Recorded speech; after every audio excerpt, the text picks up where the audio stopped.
every amount of pain there. Something big, like a Star Wars or a Marvel. Wouldn't have been good, but would have been like, You are at the movies with Ace, And Martin. and we are continuing this accidental Los Angeles noir month with LA Confidential, a movie that I recommended for us to watch and review. This was something I just randomly put on, and I just kind of wanted to talk about it on the pod. It's interesting because it's such an action-filled noir as well, and doing some research on it, it seemed like that was kind of the intention too. There's a lot of like moving parts to this, and I think it was going to make for a fun discussion, but it was my first time watching it. But Nate, what's kind of your background on LA Confidential? I'm sure you saw it much earlier than me. Yeah, I saw this movie for the first time, like, probably 2015 or 16. I think it was just, like, sitting on Netflix. So, I saw this movie, like, right around the same time I was seeing, like, other kind of, like, 90s crime movies for the first time. Probably wasn't longer than, like, a year after I had saw Pulp Fiction, like, around the time of, like, Fargo. When I was catching up to those movies that came out, like, when my dad was my age now, I was probably 16, 17, and I was watching all the 90s stuff. Yeah. And this one definitely is a cut above the rest in a lot of ways. I think this is a great film. Yeah.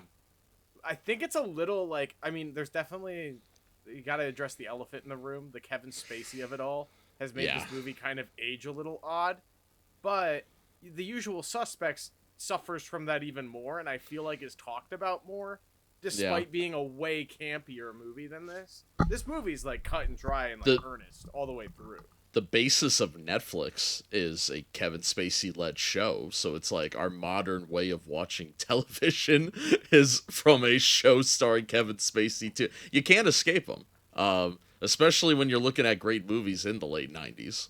Yeah, no, I mean, I think this film's got an incredible cast, an incredible script, and despite being like a crime movie, it's not what else was going on in the 90s in terms of the genre.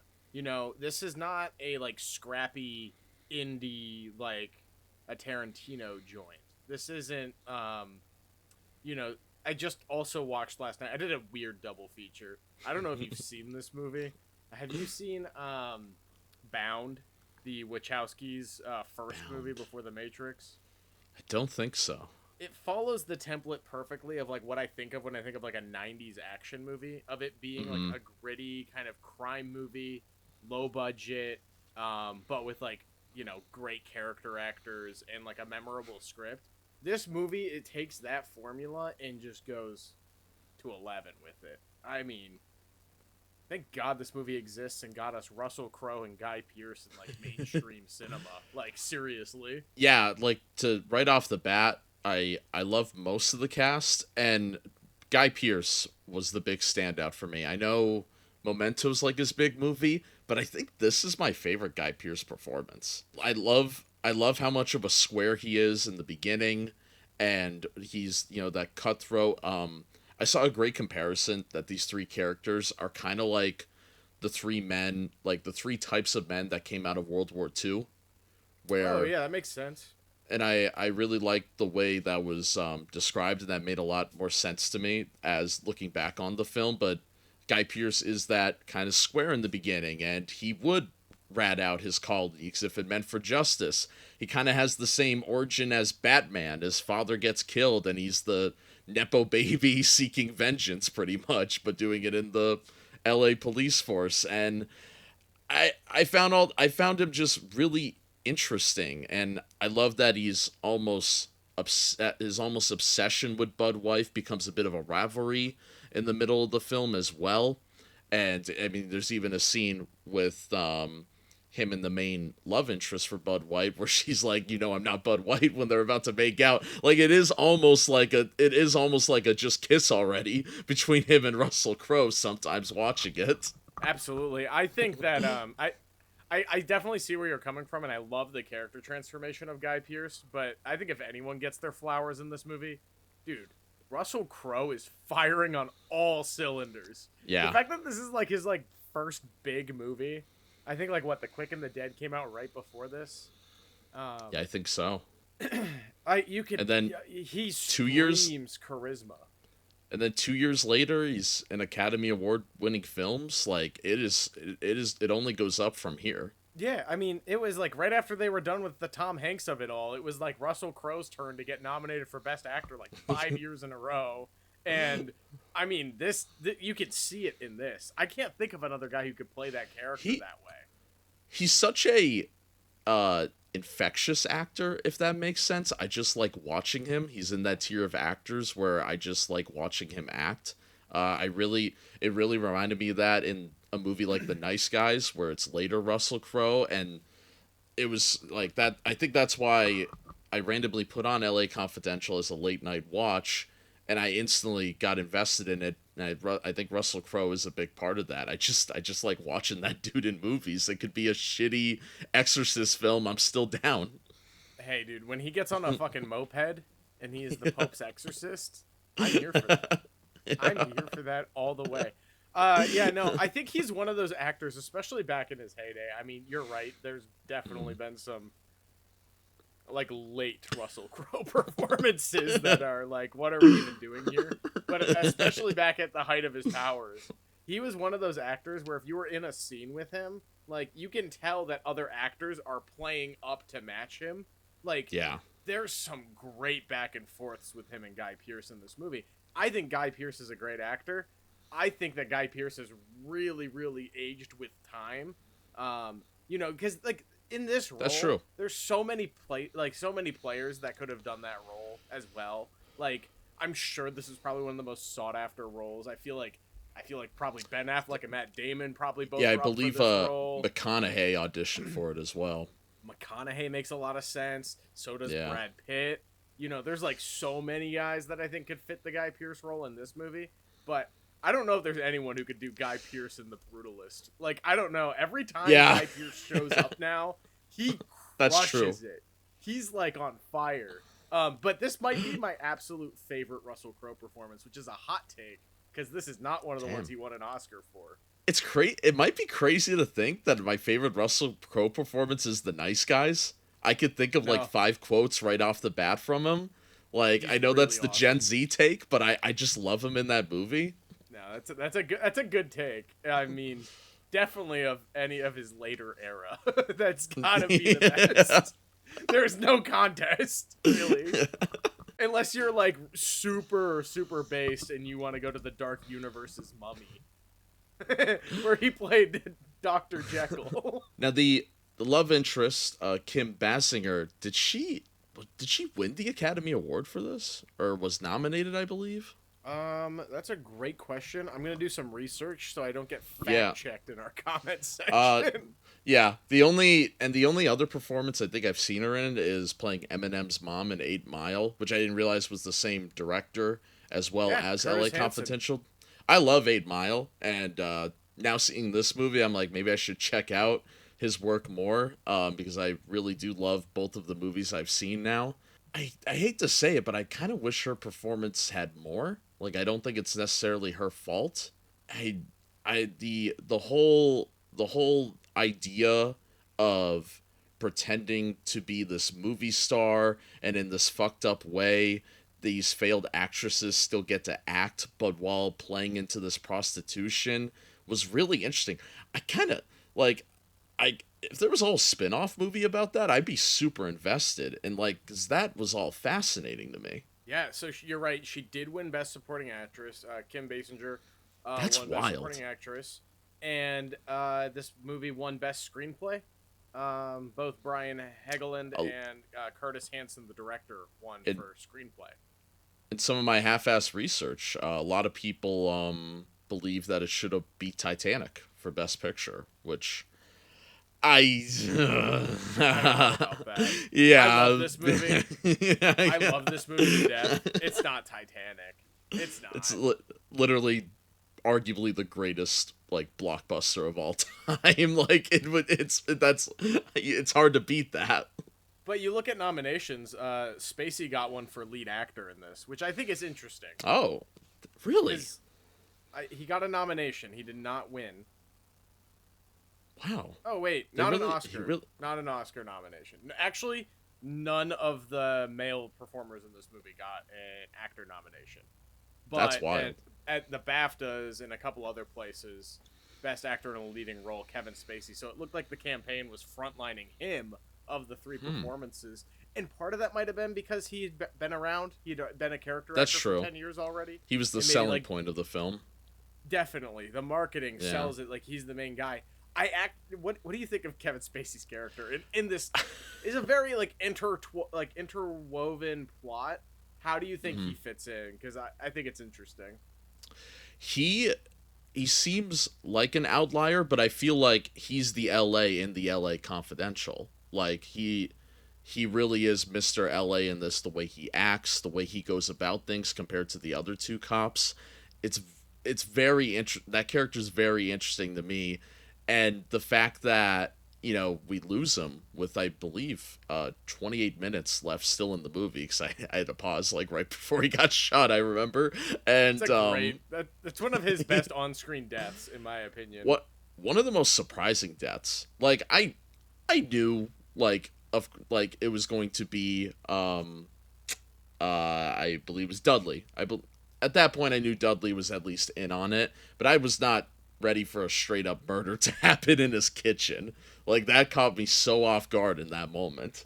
Right, because that scene does not, start like it's going to escalate there. That feels No, like it's it just looks gonna like be we're like about to have catch-up. a plot dump.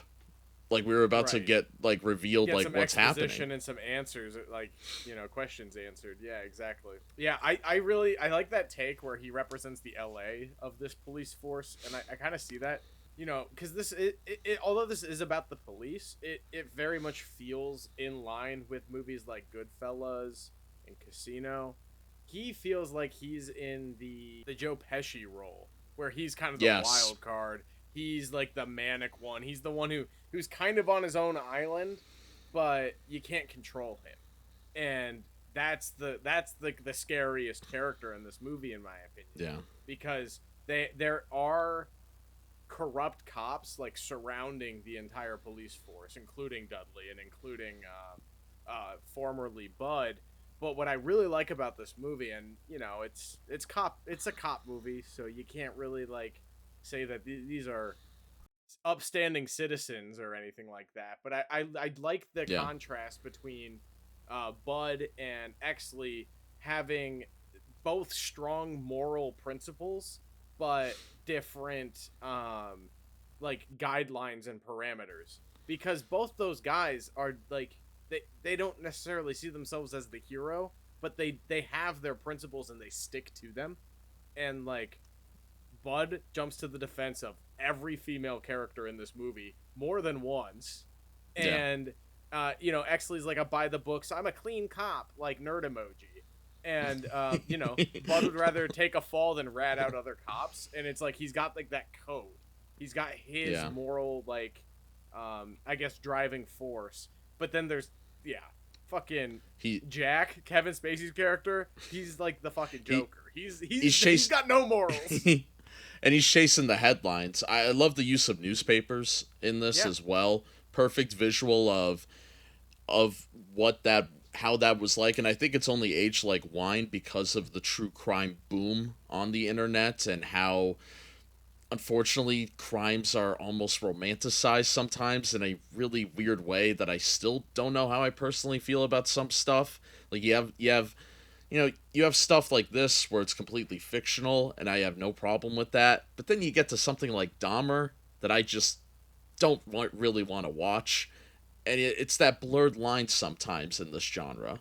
I don't feel like this movie is like exploitive in any like true crime sense, but you can tell that his character is written to be the type of ambulance chaser type exploitive true crime. The guy, like the reporter he's going to is definitely not doing the moral thing. He's just TMZ of his day, played by Danny DeVito. Yes, a very funny Danny DeVito performance throughout the movie. I like that he almost is narrating the first half of the movie as well.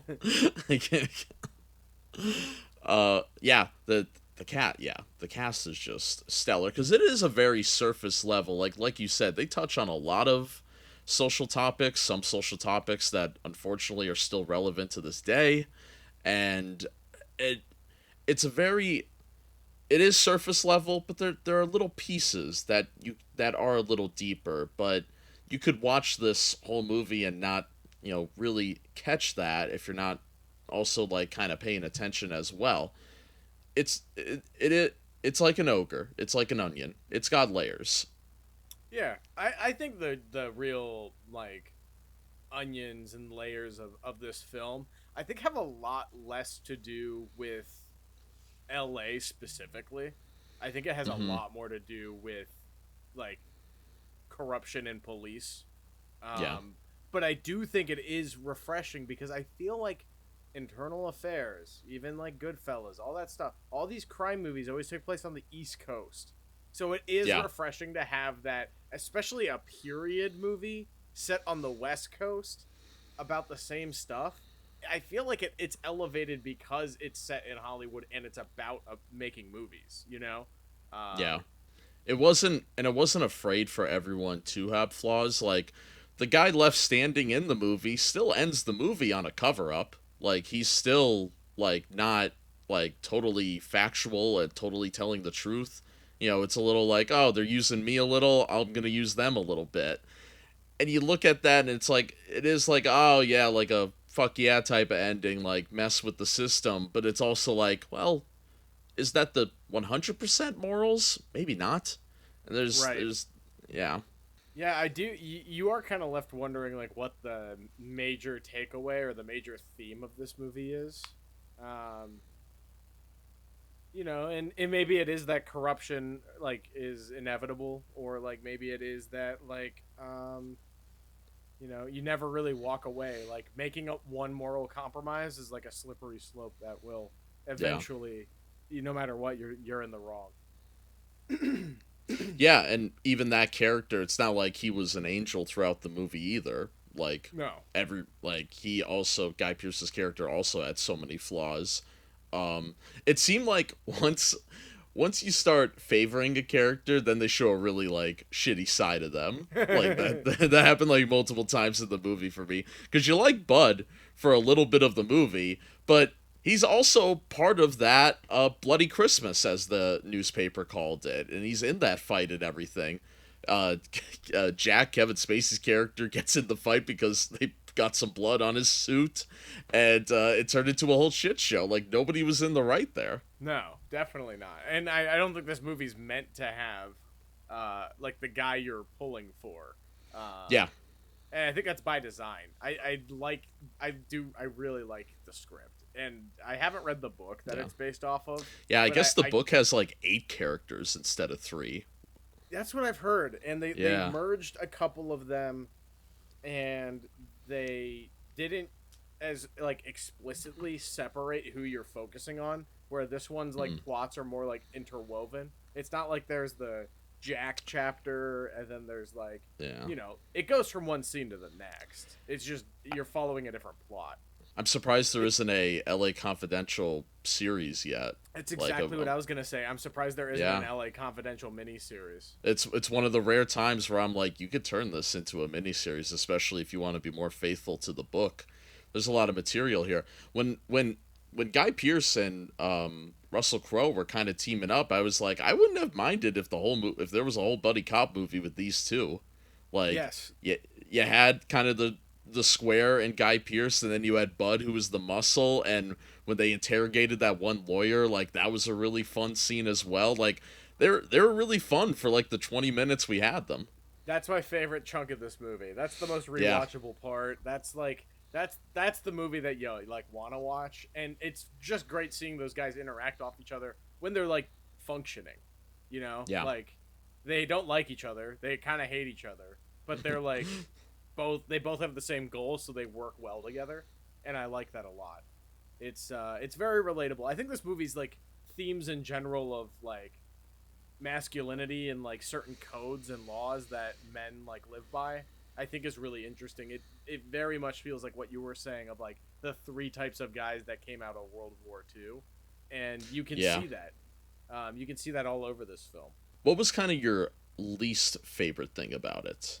You know, I feel like the movie's like the last 35 minutes of this movie. Once Kevin Spacey gets shot, I think this movie really kind of drags.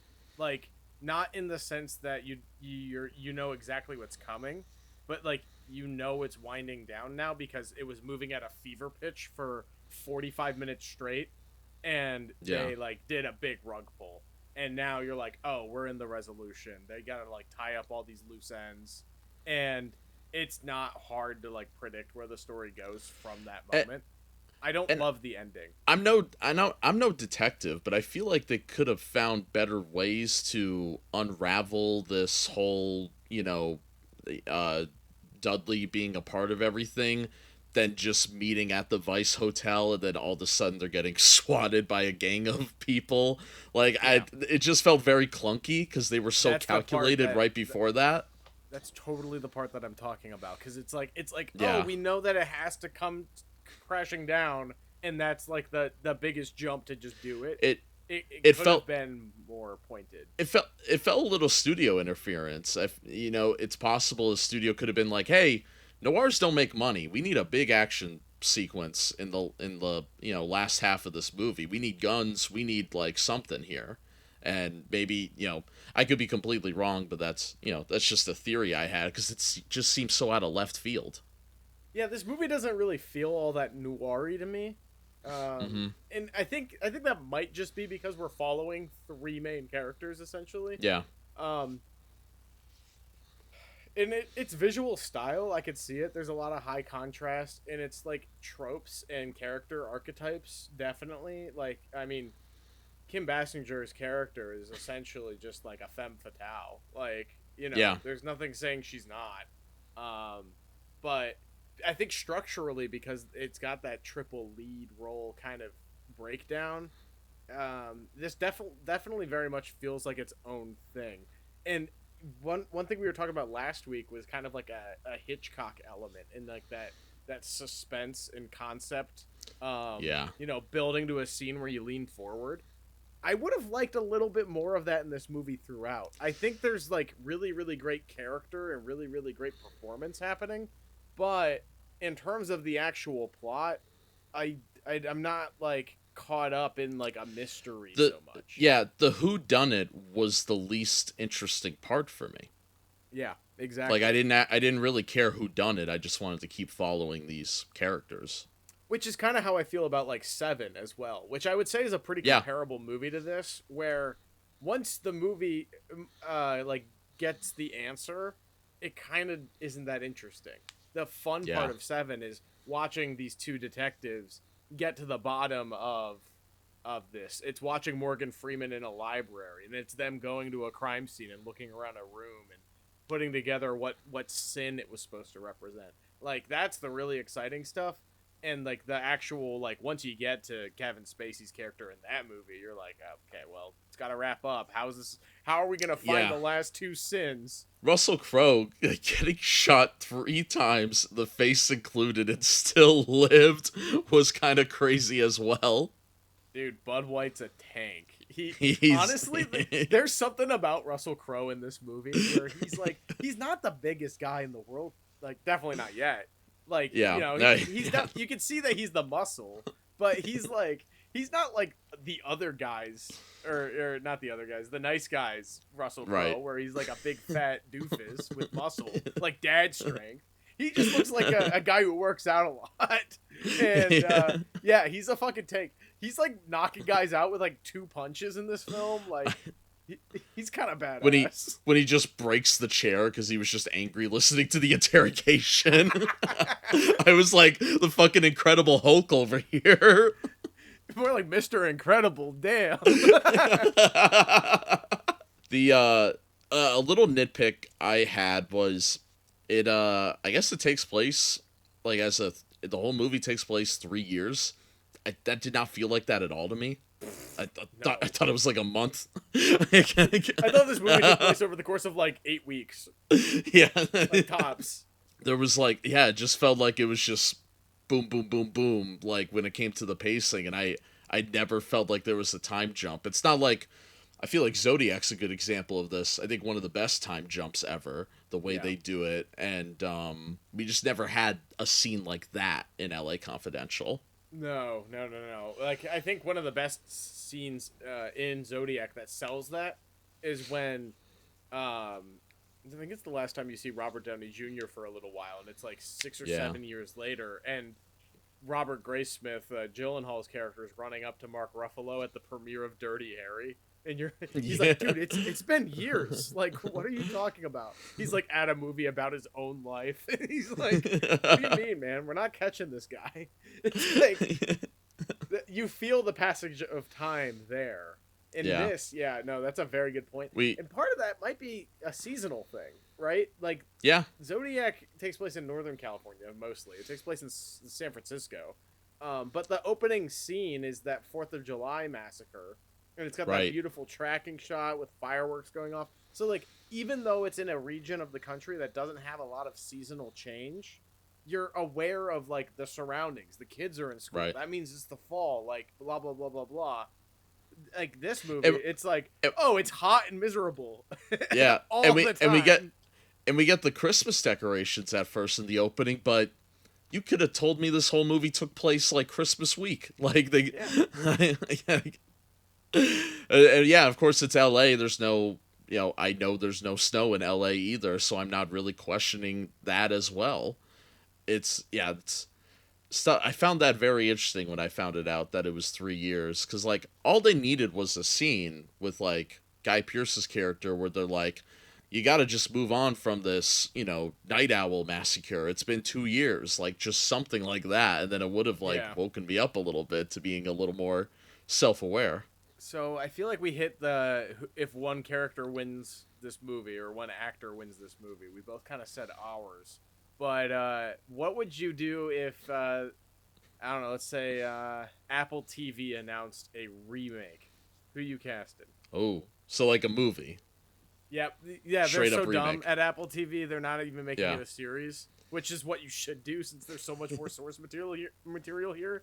They're like, "Oh, but the first one was a movie, so we could do a movie." You might be right about the Guy Pearce character was more of a leading man, and maybe it's because I mentioned Batman.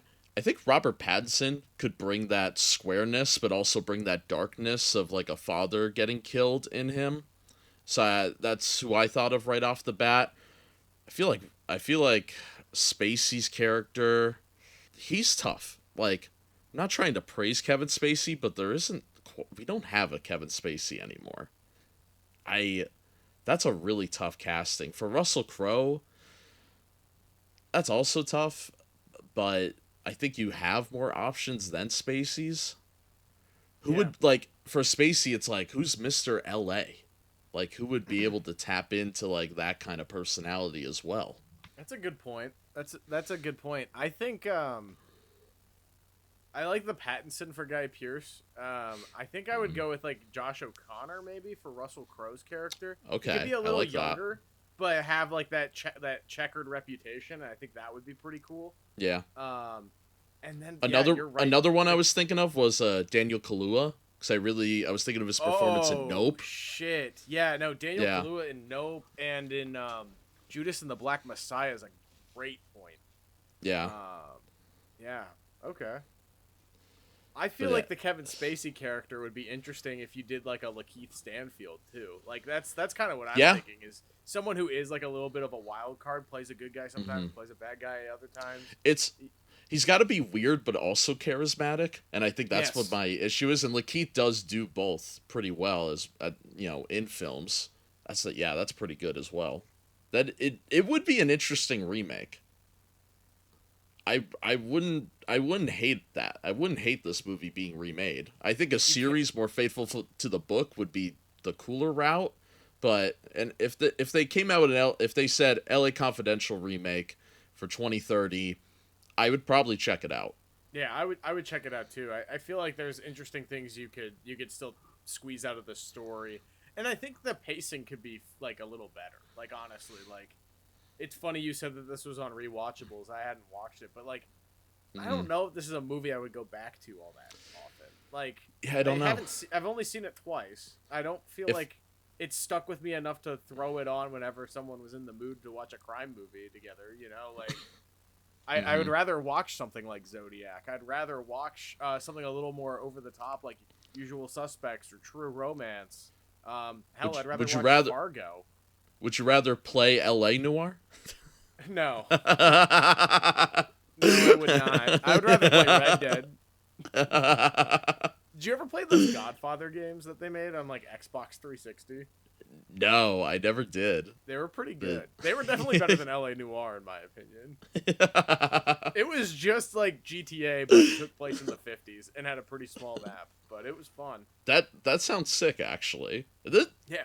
I know we made the LA Noire joke, but an LA Confidential video game would be pretty fun as well. Like make it a little more open world. Like we already have the GTA 5 map. Just make it set in the 60s. You're swapping between which character you're doing, cutting to Kevin Spacey. Yeah, we just, have like, sitting down and gossiping. You flip to Kevin Spacey and he just walked in the hotel room with the dead actor. You flipped to Guy Pearce and he's like crying about his dead dad. Cut to Russell Crowe and he's like laying with a woman he saved. That'd be interesting. I'd play that game. Maybe that's the best adaptation. Adapt the book into a long, multi-character, open-world video game. You know what I noticed? Speaking of like LA and that, you know what I noticed about this movie? If I didn't see a car or a telephone, this just looks like modern LA. How much has really changed over there? I feel like more has changed since when this movie came out to now versus 1950 whatever, 1953. To the 90s. And 1997. Yeah, because I feel like some scenes they just straight up shot it on an LA street and put in some cars and you're good. Because the one guy's house that that Russell Crowe's character first interrogates, it just straight up looks like Franklin's house, to bring it back to GTA. Good point. It straight up looked like I wouldn't say a modern LA home, but it's those homes off the mountains that have been there for fucking forever. We saw it in Once Upon a Time in Hollywood too. Like they shoot the same fucking houses, it feels like, for every movie. In the reboot, you cast in Sydney Sweeney as Lynn Bracken. Oh, that's pretty funny. That'd be pretty good. I feel like Florence Pugh would act it a little better. Florence Pugh would also get an Oscar nomination for this, but I think Sydney Sweeney's funnier. And I think, Lynn in this movie, the character, how many scenes does she actually have? I think 4.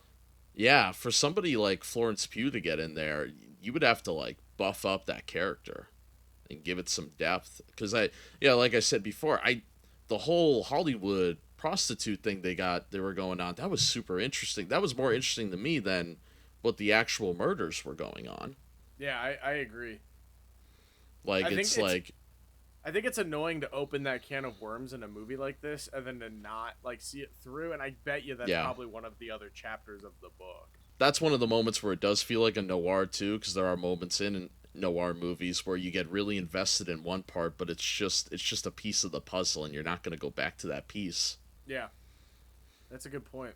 I think that's why I keep thinking series, because you could spin it off and do like a whole couple episodes on that. Like I'm seated. Like I want to see like where the ties are to that, because you could make it really interesting. Speaking of series, I finally watched Plurbius, the latest Vince Gilligan show on Apple TV Plus.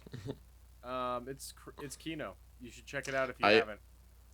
I did watch the first 2 episodes of Mall. Oh, it's okay. The 2 types of television watchers. Yeah, I'm glad we're movie guys, because we at least get along more in that field.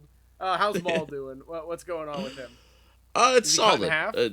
It's a fine start. Yes, he's cut in half. I'm not too sure the timeline of it. They're bringing up Crimson Dawn, so it has to be around the Solo time, which is what I wanted, because we kind of all left Solo being like, oh, what's this Crimson Dawn? That sounded interesting. So it's cool they're diving into that. There's some gang factions with Crimson Dawn and other 2 that could be interesting. And it seems he's taken on an apprentice that is probably going to be Darth Talon, which is about to get really geeky, but that was in George Lucas's original idea for a sequel trilogy, was that Maul was going to be kind of more of the Palpatine, and this Darth Talon was going to be more of the Vader, in a sense. Oh, whoa, that sounds Yes. cool. Yeah, so if they're going that route, that's really interesting. It definitely I think the next 2 episodes are out, and they're gonna go all the way to May 4th, and should be interesting. It sounded like it could possibly be Vader versus Maul in the finale. It actually makes a lot of sense if the Emperor sent Vader to him, so that would get probably people to click on it. I hope like there's a decent story around it though, and it's not just booking like a wrestling match. Yeah, Disney Plus Star Wars era has just become Star Wars wrestling. Yeah, we were just too ahead of the game. Speaking of May the 4th, I'm gonna be Yes. on your wrestling program. Yes, I was thinking about that actually because we'll be seeing each other very soon in real life, and I was thinking we should really throw it back and record it together in real life. Yeah, we should do that on Sunday. Yeah. That'd be The, fun. that Or could be- even that could- after the other real life wrestling thing on Saturday. Either Yeah. way. I mean, I mean, it's probably knowing you like 3 hours long, so we should probably just do it in the morning on Sunday. Yeah. Actually, I believe it's only an hour and a half. Might even be less Let's than that. go! Where I remember that one we- year you were like, "Hey, will you do May the 4th Royal Rumble with me?" I'm like, "Sure." How long can it be? It was 4 hours and 12 minutes. So it's like, oh hell no, never again. Yeah, under Shockwave Studios, I get a lot of studio interference on my run times. Yeah, I don't have that free reign anymore. Thank you, JVH. You saved my Sunday. Did you see the Street Fighter trailer today? Is it a new game or a movie? Movie. Yeah, it's like the official trailer for the movie. I didn't even know they were making a new Street Fighter movie. I don't know Street Fighter too well. It was just kind of an arcade game I'd play sometimes as a kid. I don't really have any attachments to it, like Mortal Kombat, for example. But I think it looks like a lot of fun. Very accurate costumes, maybe too accurate. It looks extremely goofy. But I'm down for it. It's kind of caught me. It's got, of course, it's got my boys, Cody Rhodes and Roman Reigns in it. So, of course, I've seen a lot of the marketing already for it. It's cool. Cody's playing, I believe it's Ryu, and they actually have the funny hair and everything. I'm seated. I don't know if I would check it out in the theaters, but I think it's definitely caught my attention to maybe rent it. Yeah, it's really weird to me that they pushed back that Mortal Kombat 2 movie because I felt like the first one was like one of the most like okay movies ever. Yeah. And then I was down for, like make them cheap. Give me like 7 sequels in like 5 years. What are we doing? yeah, exactly. And now it's been 4 years and they're delaying it, and I'm like, what the hell? Yeah, but there's this looks like on par with that. This doesn't look like it's gonna be amazing or anything, but it looks like they're getting Yeah. the tone and the style of the video game correct. And if Mario's anything to fucking say, like tying into last week's fucking Yeah. state of video game movies, I feel like all you really need to do to be successful is to capture the vibe, and people are gonna like let it slide.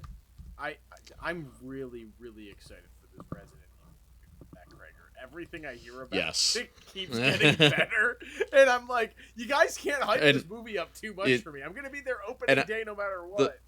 the latest news I heard from it, clean 90 minutes.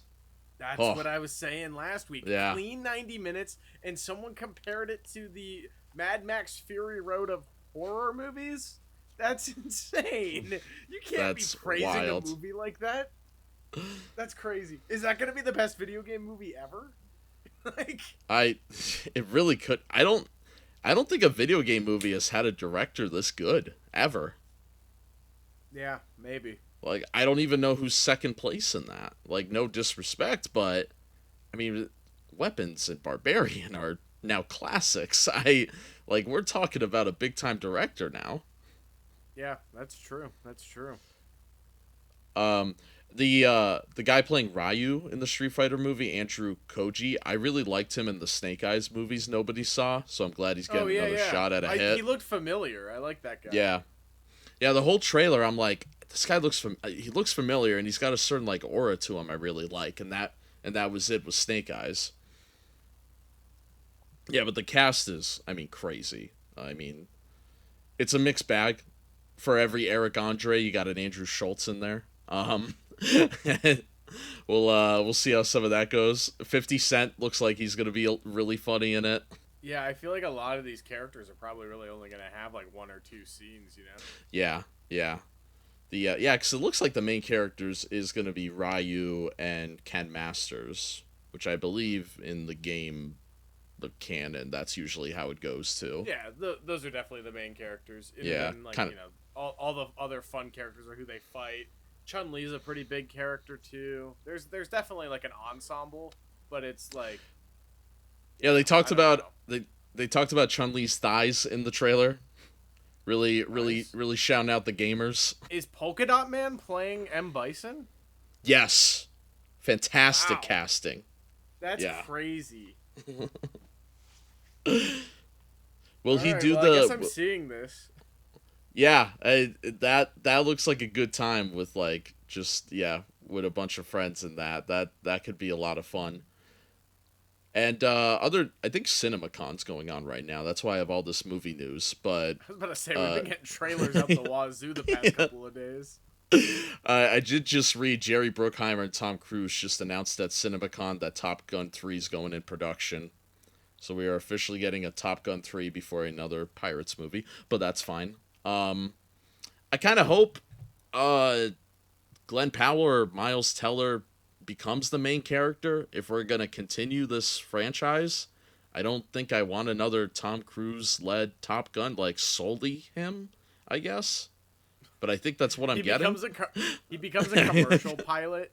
Is that what you're telling me the plot of Top Gun 3 is? Oh, that'd be great if that's how the movie started. He's the hero on the Hudson 2. I'd watch it. That sounds better than what we're going to get. I don't even know where you go from here, especially with Tom Cruise back in the fold, because, like, I don't know. You have Glenn Powell right there. Like, you can make him the star.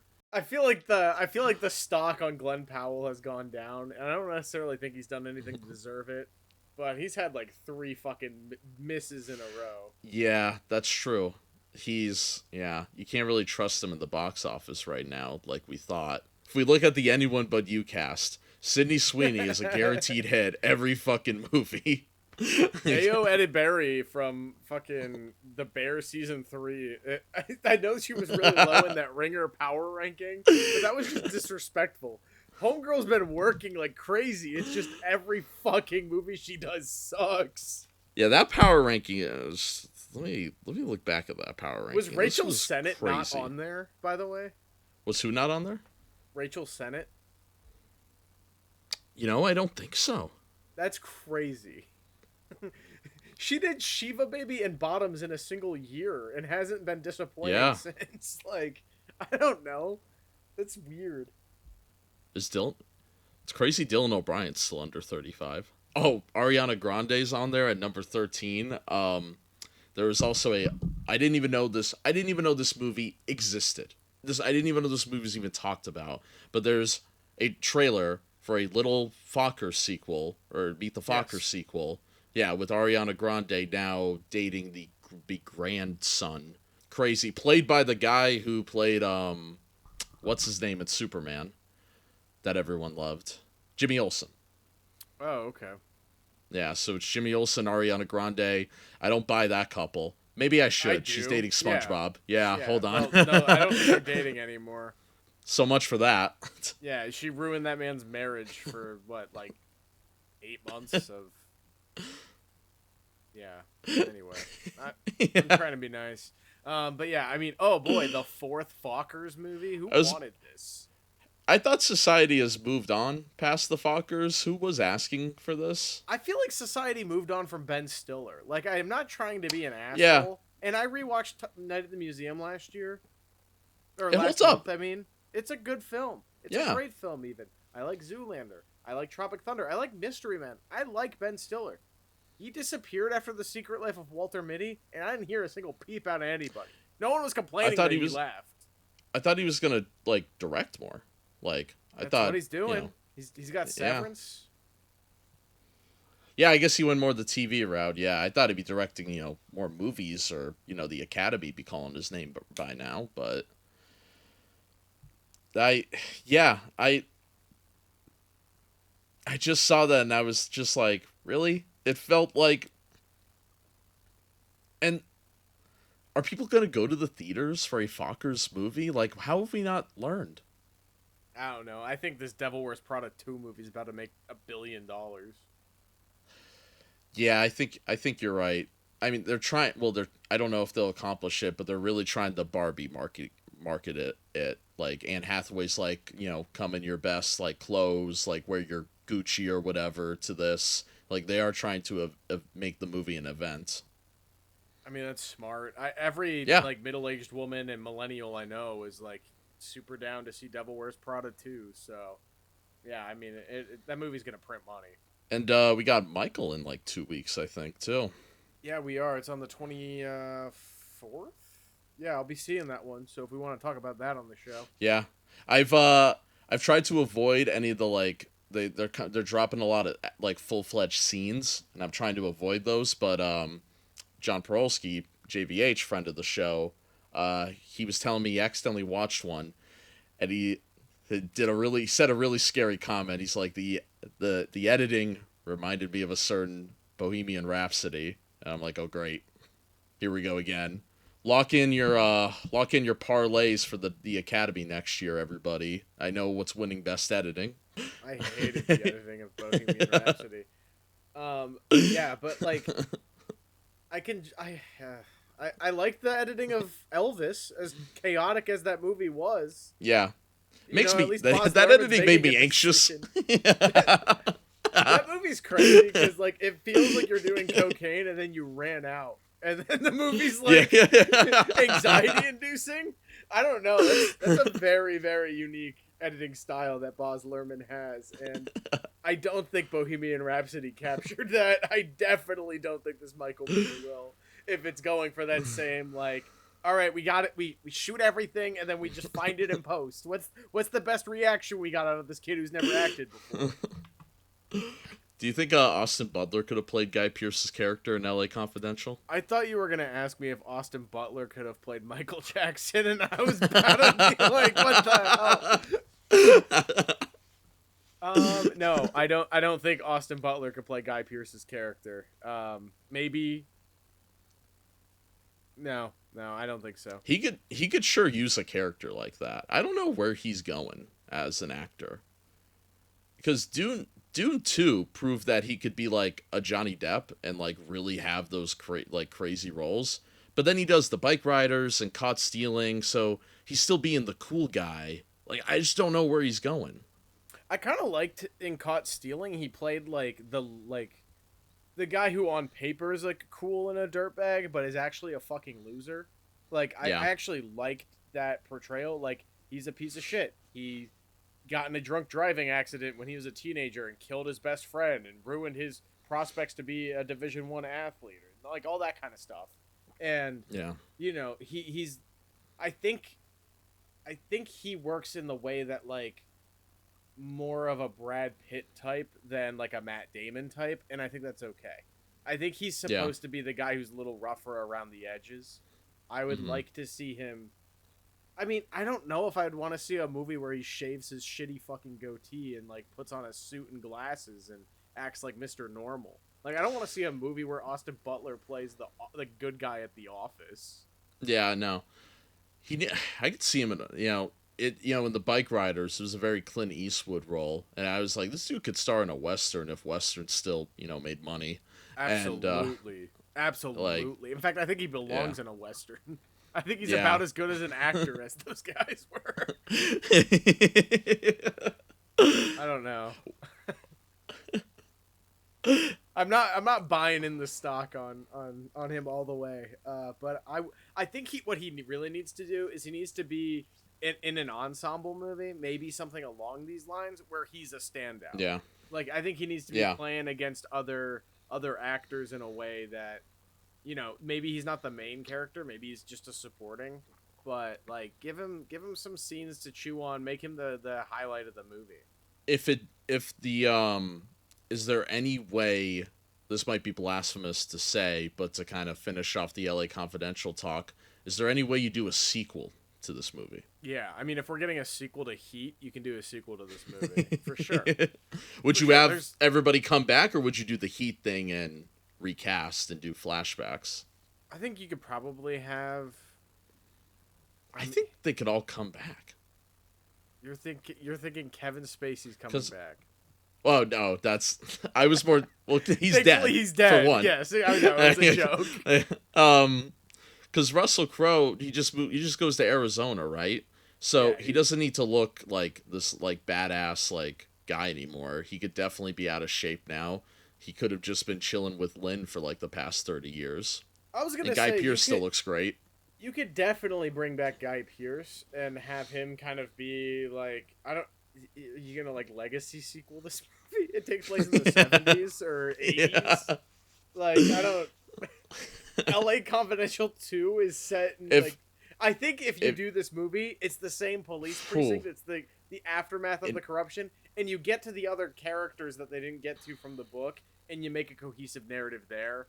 I think that also would have served better 15 years ago or The- 20 years ago than if- it would now. If you have it in the 80s, every character's going to be on coke. Yeah, for sure. Yeah, like And it I would feel be like crazy. there's tons of movies yeah. like that. That's the only thing is, I forgot it's a period piece. So yeah, if you make it in the we've had so many 80s movies like that, so maybe it wouldn't be as interesting. Yeah, it's just like Scarface from the police's angle, and I'm like, I'm not really into this. But how many stars did you give it on Letterboxd? This one's sitting at a 4 for me. Same. It is closer to a 3.5 than a 4.5, but I Yeah. mean, this is a solid flick. This is one that Mhm. I haven't seen it a whole ton, but like I definitely understand it and comprehend it to be one of the most underrated of the 90s. Yeah.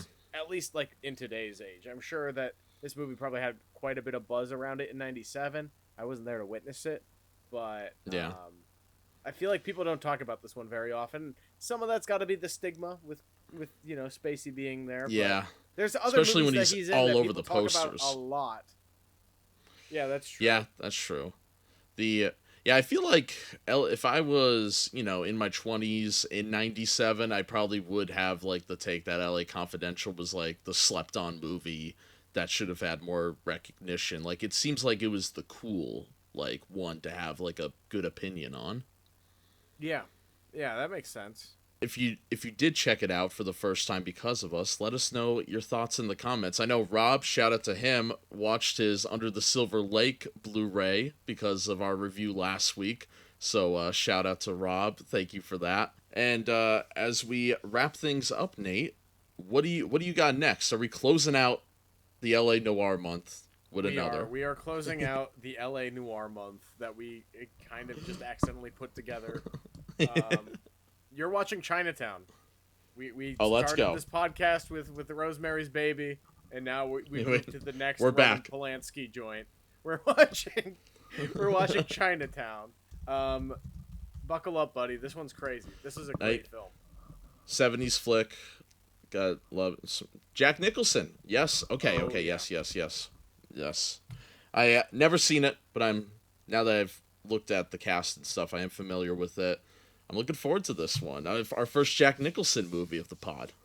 Is that true? Wow. I feel like I'm Yeah. surprised we haven't covered him yet. we got to Kevin Spacey before Jack Nicholson, but That's not surprising. it's With our taste, in we're already movies, on like, I our feel second Roman movie. with like just the amount of movies that we watch from the 90s, I feel like we were bound Yeah. to run into Spacey eventually. But that's gonna be a fun discussion. It'd be fun to just talk about Jack Nicholson in general, because I keep hearing rumors he might be getting out of retirement. What? Yeah, I forget what the project is, but apparently he is interested in something.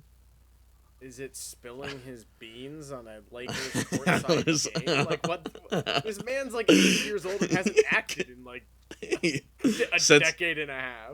Yeah, since The Departed, right? That was his swan song. I clicked on song. Jack Nicholson on Google, and the first thing says, "Can Jack Nicholson still walk?" I don't think this man's gonna be in a movie this year. Hey, Billy D couldn't walk either, and we got him in Rise of Skywalker. Dude, homie made like 5 movies about him being done acting. No disrespect to Billy D or Jack, but I don't know. I thought I read something about that there was some project. Maybe he rejected it. This was months ago. Is this a Discussion Fish post? He's gonna be in The Departed too. Jack Nicholson. Oh my god. Walk. Thanks for watching, everybody. This is gonna be a fun one. Did you come up with an outro yet? Still no outro. It's confidential.